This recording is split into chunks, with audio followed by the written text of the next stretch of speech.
Hello students, myself Rohit Srivastav. In the previous class we had read about ionic compounds and its properties in the chapter metal and non-metal. So today we will start new topic occurrence of metals. Okay, metal को कैसे अकर करेंगे, कैसे extract करेंगे, इन सब चीज़ों के बारे में आज हम पढ़ेंगे. Okay, so first some write about it. Occurrence of metals. Major portion of metals occur in the earth's crust because of the metals being quite reactive. They do not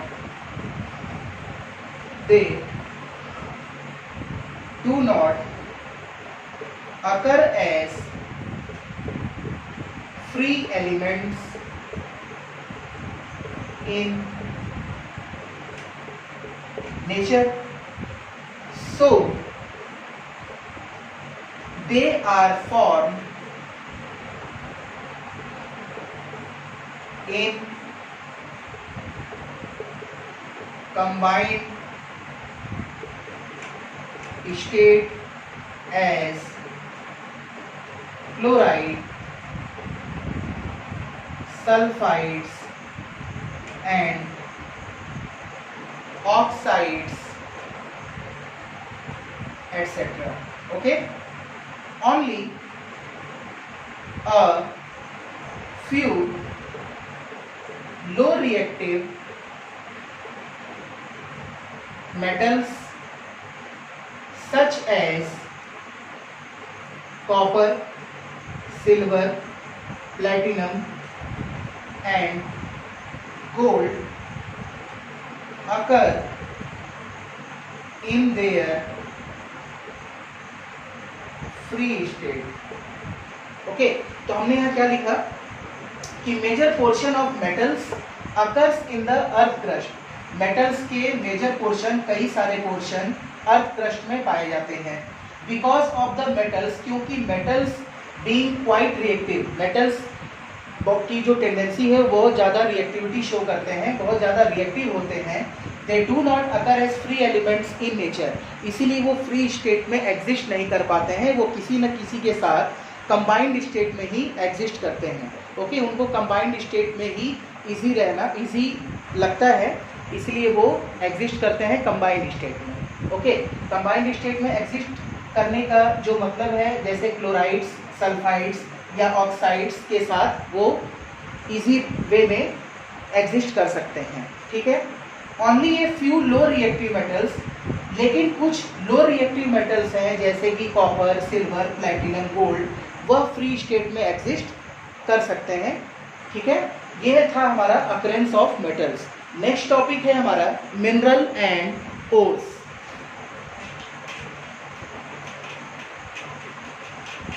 next topic हम पढ़ेंगे minerals and ores के बारे में. ये क्या होते हैं, heading हम देंगे मिनरल्स एंड ओर. लिखते हैं हम minerals are the natural materials where metals or their compounds are formed and those extracted those minerals, those minerals from which metal can be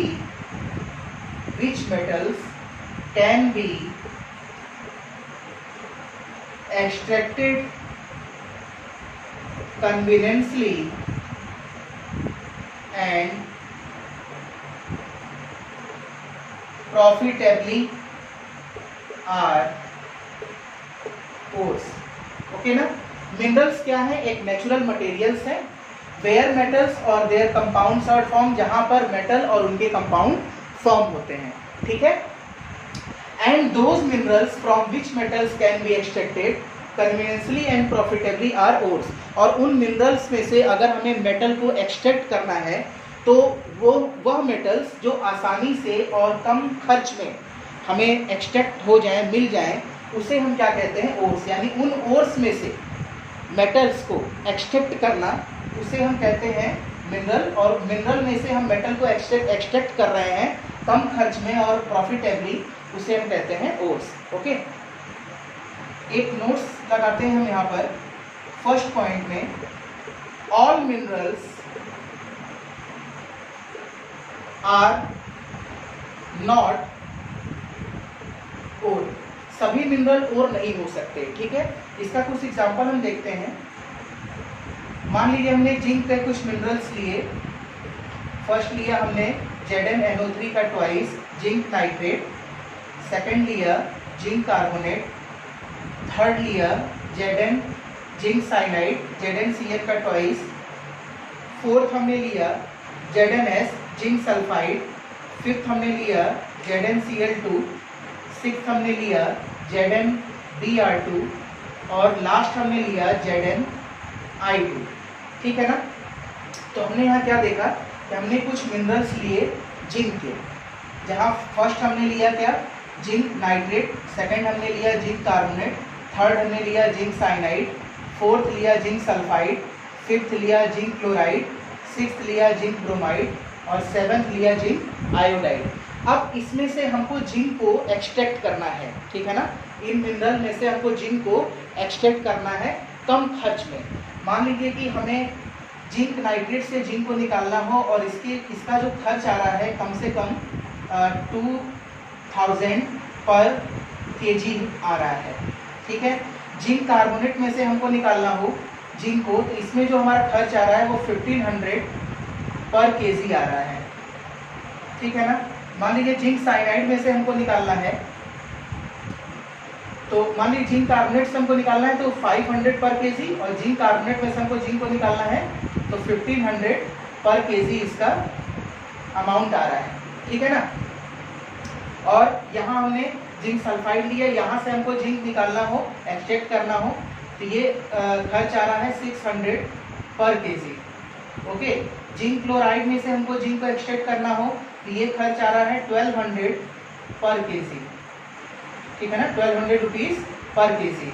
zinc bromide में से जिंक को extract करना हो तो यहाँ हमारा कुछ खर्च आ रहा है समथिंग 1400 रुपीज़ पर kg। और जिंक आयोडाइड में से जिंक को एक्सट्रैक्ट करना हो तो यहाँ जो हमारा खर्च आ रहा है समथिंग 800 रुपीज़ पर kg। ठीक है ना। अब हम यहाँ क्या देख रहे हैं कि कुछ अमाउंट्स हमने लिखा है यहाँ पर। ठीक है ना। जैसे जिंक नाइट्रेट। अब इसमें से देखिए जिंक के मिनरल्स में से कहाँ से हम जिंक को आसानी से और कम खर्च में एक्सट्रैक्ट कर सकते हैं? जिंक कार्बोनेट और जिंक सल्फाइड। यहाँ पर जिंक कार्बोनेट में से जिंक को हम 500 रुपीज़ पर kg में ही हम एक्सट्रैक्ट कर ले रहे हैं और जिंक सल्फाइड में से जिंक को 600 पर kg में, यानी यहाँ पे जो है कम लागत में ही हम जिंक को एक्सट्रैक्ट कर ले रहे हैं। तो जो सेकंड पॉइंट था हमारा, हमने फर्स्ट पॉइंट क्या लिखा? ऑल मिनरल्स आर नॉट ओर। सभी मिनरल में से हम ओर्स नहीं है। ठीक है ना। लेकिन सेकंड पॉइंट क्या आएगा? All ores are minerals. All ores are minerals. ठीक है ना। ऑल ओर्स आर मिनरल्स, यानी इसमें हमको क्या मिला? जिंक सल्फाइड और जिंक कार्बोनेट। आसानी से कम खर्च में हम यहाँ से जिंक को एक्सट्रैक्ट कर ले रहे हैं। तो पहला हमारा क्या था? Zinc sulphide. जिंक सल्फाइड को ही बोलते हैं जिंक ब्लेंडेड। ओके। और जो सेकंड हमारा था वो हमारा था जिंक कार्बोनेट। यानी ZnCO3 जिसको हम बोलते हैं कैलेमाइन। क्या बोलते हैं? कैलेमाइन। तो हमने क्या देखा, फिर से I am repeat, minerals are the natural material, एक नेचुरल मटेरियल्स हैं जहां से मेटल और उनके कंपाउंड फॉर्म होते हैं। And those minerals from which metals can be extracted, उन मिनरल में से हम मेटल को आसानी से कम खर्च में अगर एक्सट्रैक्ट कर रहे हैं तो उसे हम क्या कहते हैं? ओर्स। नोट्स में हमने फर्स्ट पॉइंट क्या लिखा, इंपॉर्टेंट पॉइंट्स है, all minerals are not ores, सभी मिनरल्स में ओर्स नहीं है।